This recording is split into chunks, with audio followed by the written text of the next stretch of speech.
Chapter 6. Domestic Disturbance. As I approached the house, the only mind I could sense was Carlyle's. Alice must still be with Jasper. Esme was on her way home from dropping Emmett and Rosalie at SeaTac Airport. Carlyle reviewed one of his favorite medical texts as I parked. He noted my arrival, but didn't stop reading until I stood at his door. "Come in." The tone of his thoughts was calm. Carlyle rarely became angry, and I didn't expect his temper to rear its head tonight. "Have a seat." I also didn't expect to hear Carlyle's voice. With no one else present, he chose not to use it with me. It was a silence I needed to get used to. Bella's sounds would soon be gone from my life forever. Carlyle evaluated my appearance and skipped the preamble he'd prepared. "You look terrible, Edward. This plan has not fared well for you." "No, it hasn't. But my welfare is not at issue here, Carlyle, you know that." I looked him in the eye, determined. "Why do you feel that tearing yourself out of Bella's life is the only choice?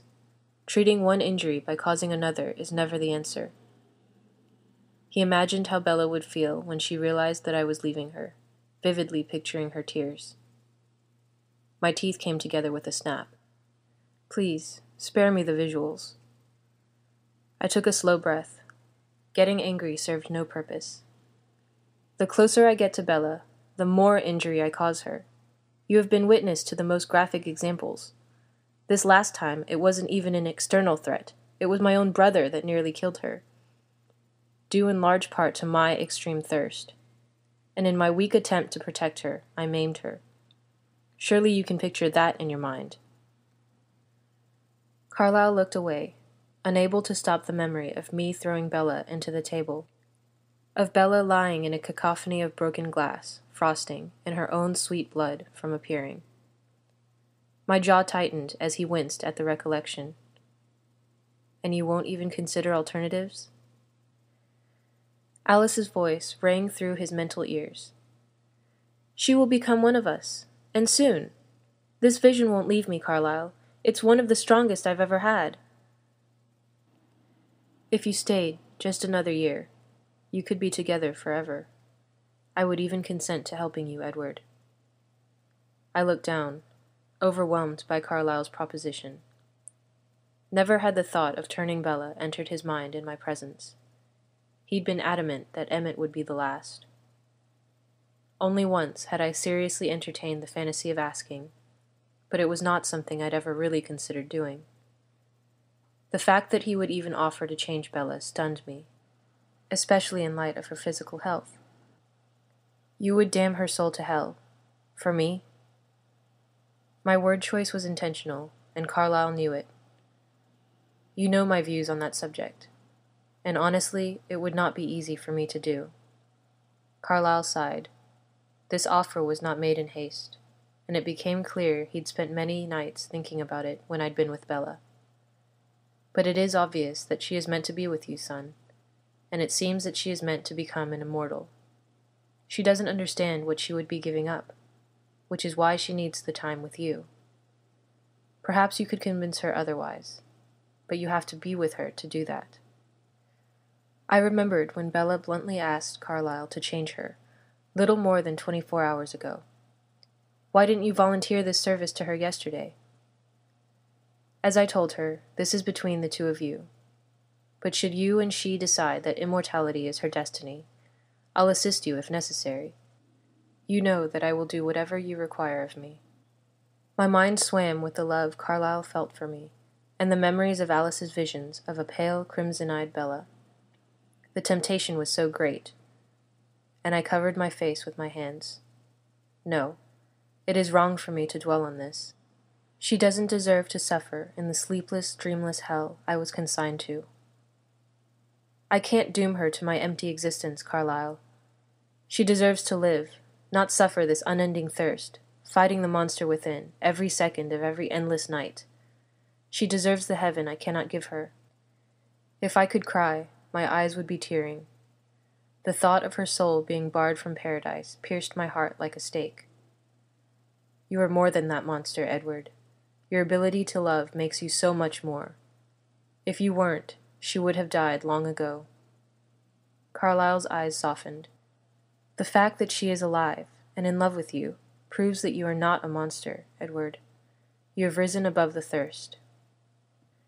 Perhaps, but in realizing that, I know that it is not my life, my desires, or my safety that matters, and my love for her dictates that I have to do whatever it takes to give her what she deserves, to protect her. A mental silence formed as Carlyle tried to choose his next words. Another point occurred to me, and I broke the pause first. When you look at your family, Carlyle, if you could make us human, give us back the life we should have had, would you do that? Carlyle looked away, at the paintings behind me, and frowned. His mind sped through the possibilities of what my brothers and sisters would say if given the choice to become human. Rosalie would jump at the chance, and Emmett would follow, without question. Jasper's path was not as clear. He would do almost anything to free himself of the torment of his talent, but wouldn't want to give up the strength and speed that allowed him to protect Alice. Alice had always wondered about being human, but her decision would hinge on Jasper's. Esme would stay with Carlyle, be it as vampire or human. He then looked at me, knowing my choice would be as easy as Rosalie's. You would choose mortality, with her. Without hesitation, I answered, yes. The future that could never be flashed before me, holding Bella with arms that couldn't crush her, kissing her without poisoning her, sleeping, dreaming of her, and growing old with her. What I wouldn't do for such a future. The same thoughts paraded through Carlyle's mind. If only I could bestow such a gift. He had to see that she deserved that human life. By leaving, I am giving her that gift. She can have that life we all should have lived, I said. Carlyle's face drooped in resignation, and I knew the discussion was at its end. Very well. We'll do as you ask. Esme has found a suitable residence in Ithaca, and has started the necessary arrangements. Is there anything else you need? Can you speak to Alice? She is clinging to a future that will not happen, and she needs to leave Bella as much as I do. Please ask her to let Bella go. Why don't you ask her yourself? If she comes back before you leave, I will. I looked away, anticipating his next question. You are not coming with us? No. Shock coursed through Carlyle's mind.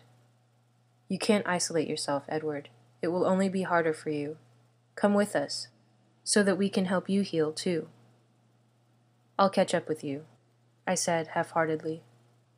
I want your word on that point, he thought sternly. I have a few things to do first, but once those tasks are completed, I'll find you. By then, maybe, my heart would heal, but I doubted it. Just the thought of being near my family, hearing their happiness, their completeness with each other, knowing I would never share that joy, made my chest ache. No, I would never return, but Carlyle didn't need to know. I turned to go. He noted my lack of commitment with a frown, but decided that it was a discussion for another time. What will you do tonight? Your mother will be home soon. I stopped at the door and pinched my eyes shut at the thought of facing Esme. Without turning around, I spoke. I'm going for a run. Worry filled Carlyle as I left. Esme's thoughts danced on the fringes of my mind as I exited the house and sprinted away from the only family I had. The forest was dark under the waning moon. Only a hair's breadth of white shone down as the moon's glow was slowly eclipsed by the earth's shadow. How appropriate, as I was about to push myself out of the only light I'd known. Bella lingered in my thoughts as always, and I quelled the memory of carrying her weightless body on my back as I ran. I was alone, and would be until my end. I focused on the one task that had yet to be finished, the one thing that might provide a distraction: Victoria. As much as I hated to admit it, I would need Alice's help to start my search. She could show me where Victoria was headed, give me that first point to begin from. Then I would track the nomad. She wouldn't know that I was coming, so she wouldn't be able to hide for long. As I made my plans to search for her, I found a little peace from the constant pull of Bella's spirit, until I realized where I was. The light ahead of me brought me to an abrupt stop, and as I stood at the edge of the trees, I faced a tiny house with a police cruiser in the driveway. Like a moth drawn to a flame, even when I ran away, I ran to her. This is so wrong. I tried to turn and go, but my feet wouldn't obey. Her breathing and her pulse were audible from where I stood, and held me in place as if they had shackled me to the ground. I couldn't stop my eyes from finding her window, the portal to my love. This had to be the last time I came here. I must deny myself these temptations. It was so wrong for me to be here. Just one last night, my heart cried. No, this had to end, my mind argued. Finally, I managed to shift my feet and began to look back into the trees when I heard her. "Edward, don't," she said in her sleep. "Tell me, please." My heart felt like it would explode, and I'd walked into the yard before I pulled myself up short. "I love you, Edward," she sighed in the darkness. The pain was so intense that my vision blurred. It would take less than a second for me to be by her side, feeling her warmth, watching her peaceful face, breathing her scent.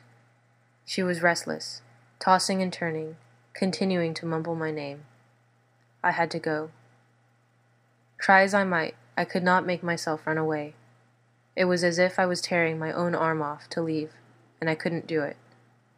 Trembling, I forced myself back to the trees, only to sit in the damp greenery, pulling my knees to my chest. Here I would listen, going no closer. Each beat of her heart reminded me what I had to do, that I had to go, and yet the gentle pulsing begged me to stay, to love her and protect her fragile heart. 27,630 beats later, the darkness gave way to a pale pink as the sun rose. I rose with it, finding a sad pride in not having fallen to her temptation, even when she woke, sobbing. The pain I was causing her had to stop. Never again would I come here, and I let this latest bond slip away as I turned and ran. Only one night left. When I arrived back home, I said nothing, and Esme just watched as I went upstairs. Carlyle had spoken to her about honoring my decision, and I heard him quietly remind her as I'd entered. She was trying to avoid thinking about me, busying herself with packing, but her thoughts still drifted to me at regular intervals. Bella's face also floated through her consciousness as Esme mourned the loss and suffering of the girl who could have been her daughter. I changed, and as I did, I tried to convince myself to skip school, to stay away from Bella. I'd made it all night without seeing her, but instead of making it easier for me to leave, I only craved her company that much more. Carlyle needed another day to finish the preparations for the move, and I wouldn't leave until I knew that my family was gone. Take this last chance to be with her, my selfish heart argued, and I headed to my car. At school, I couldn't help but meet Bella at her truck, and when she arrived, my entire body exploded with longing for her. My absence last night made me even more sensitive to every aspect of her. My thirst burned hotter than it had in recent memory, and I swallowed the copious venom that filled my mouth at her approach. Her blood is what I want most of all, I reminded myself. She is my natural prey. I managed to keep my eyes off of Bella for most of the day, and said hardly a dozen words to her. All the while, the emotional upheaval raged in me. The joy at being with my love, the despair of separating myself from her, and the dark apprehension of the looming final farewell. My only contact came when she was so distracted in English that she didn't hear her name after 2 attempts. I whispered the answer, unable to stomach the scolding she would get for not paying attention. She responded, avoiding any further questions from the teacher, and I went back to shutting myself off from her. Why was I even here? I should have left by now. This was just prolonging her discomfort. But I owed her that last goodbye. At lunch, Bella pulled her camera out of her backpack and handed it to Jessica. Soon, the roll of film was full of idiotic shots of the adolescent humans around me. Seeing the camera flash reminded me that I needed to erase all evidence of my existence in Bella's life, and I sadly realized that I would have to visit her room one last time. It was not something I looked forward to. The school day ended, and I saw Bella off, again with nary a word and without a kiss. Thankfully, she didn't ask if I would be visiting her tonight. The answer would not have pleased her. I left the campus and drove to a distant entrance of the national park. With time to kill on my hands, I planned to do just that, and sped off into the forest to hunt. I would need all my strength to finally leave Bella, permanently. This hunt was a chore, and I took no pleasure in it. The deer were too easy to find, too easy to kill, and too soon I was finished. My animalistic side never really took over, and the whole exercise was completed with the efficiency of a machine. So much for trying to distract myself. I considered forcing myself deeper into the park and hunting for larger game, but knew the results would be the same. After filling myself with deer blood, I made my way home. Before the house even came into view, I knew who was waiting to meet me. Alice and Esme were talking, and as I neared, Alice began to repeat the memory of visions she'd had of Bella through her mind, knowing I would see them. Surprisingly, Jasper was with them, quietly attempting to read. He was jumpy, anticipating my arrival. His worries revolved around Alice, though, not himself. What was Alice planning to say to me? I slowed, and considered turning around. "Don't bother, Edward. No matter when you come back, I'll be here," Alice threatened. Through Jasper's eyes I saw her frown, and Carlyle's mind shifted from the newspaper he was reading to her. "Alice," he warned as I parked. I came in through the kitchen and didn't stop on my way to my room. Alice's rebellious thoughts hadn't ceased, and she put voice to them. "Do you know what this is going to do to her, Edward?" She sneered before I could reach the stairs. Her mind filled with an image of Bella curled into a ball, crying in the dark.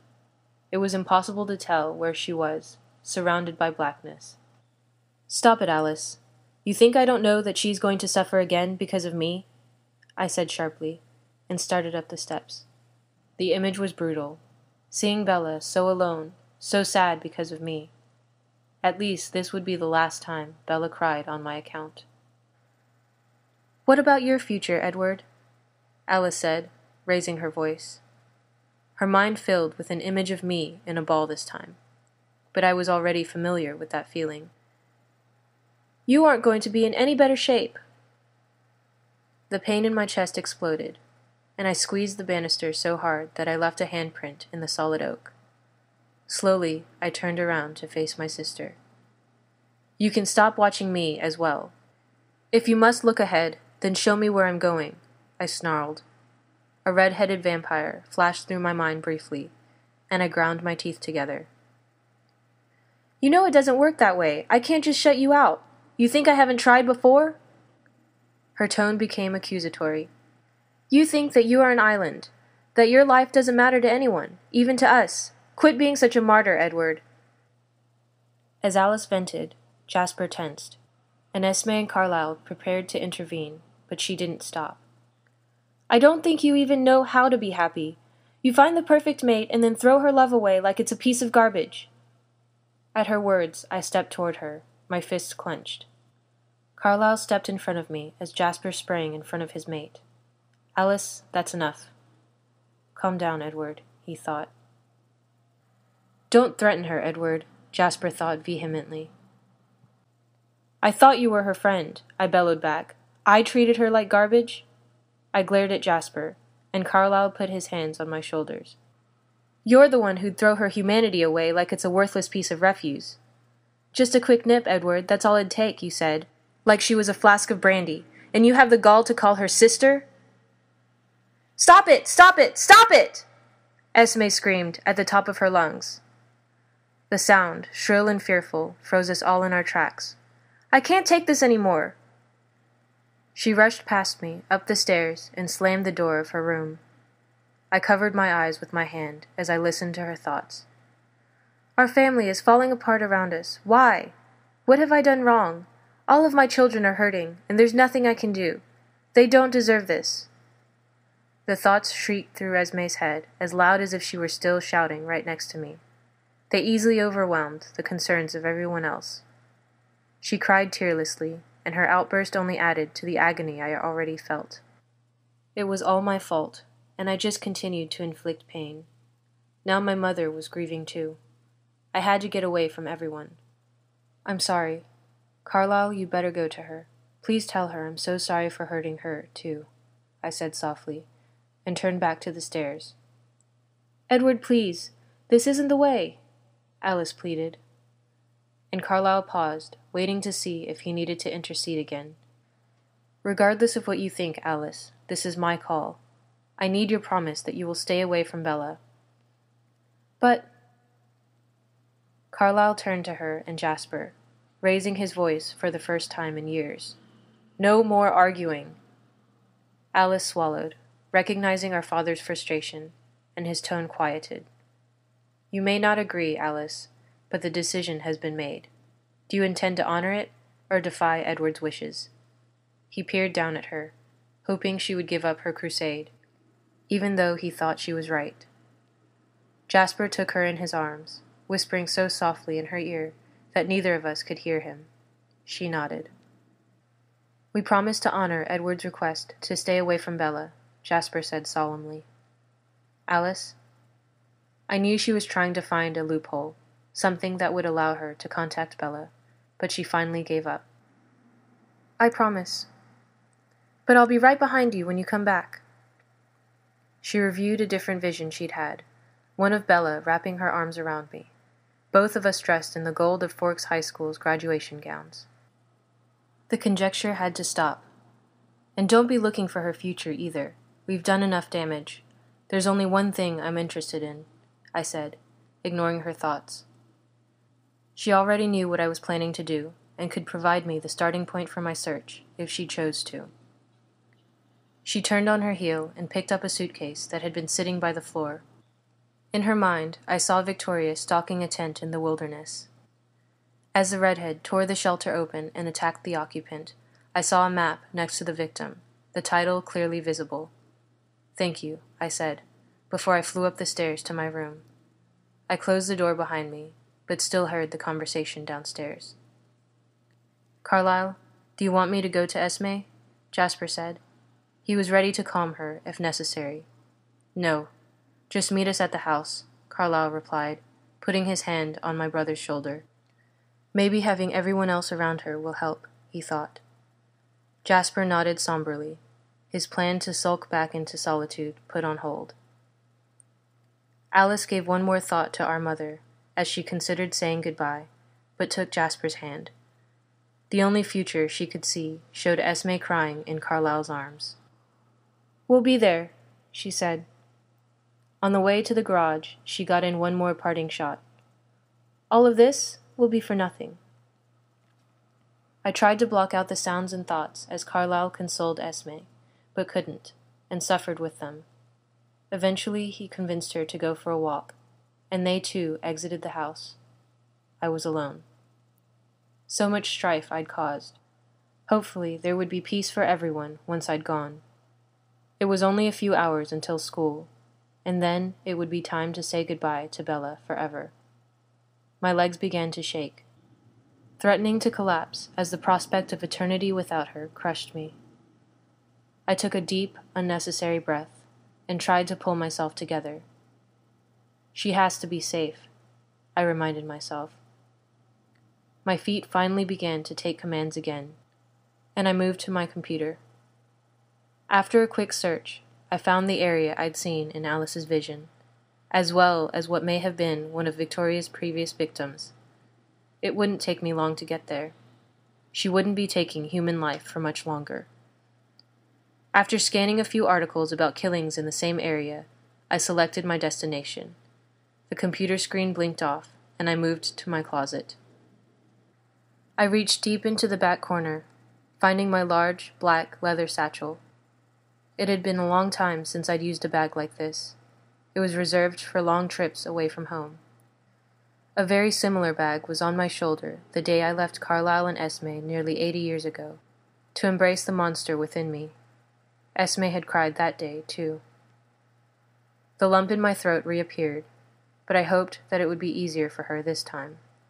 Her family had grown so large since then, and all of her other children would stay. They would make her happy again. I randomly selected some clothes and packed them in the bag, then retrieved the small box containing my extra IDs and money. After sorting through the stack of passports, credit cards, and driver's licenses, I selected a few and put them in the bottom of the bag, along with a stack of cash. I then slipped my black leather jacket off its hanger and emerged from the closet. There was another box on the shelf, the one that held the few trinkets that reminded me most of Bella. The thought of taking it vanished as soon as it appeared. The last thing I needed was more reminders of her. I already saw her face every time I closed my eyes. I emerged from the closet and glanced around my pitiful room once, looking to see if there was anything else worth taking. The shelves containing my CDs and my very few books stared back at me, but neither held any interest. The hunt would be the only reason I would exist, and after I found my quarry, I would wait. As I extinguished the light and closed the door to my room, my chest became an empty void. My life, what it was, would end all too soon.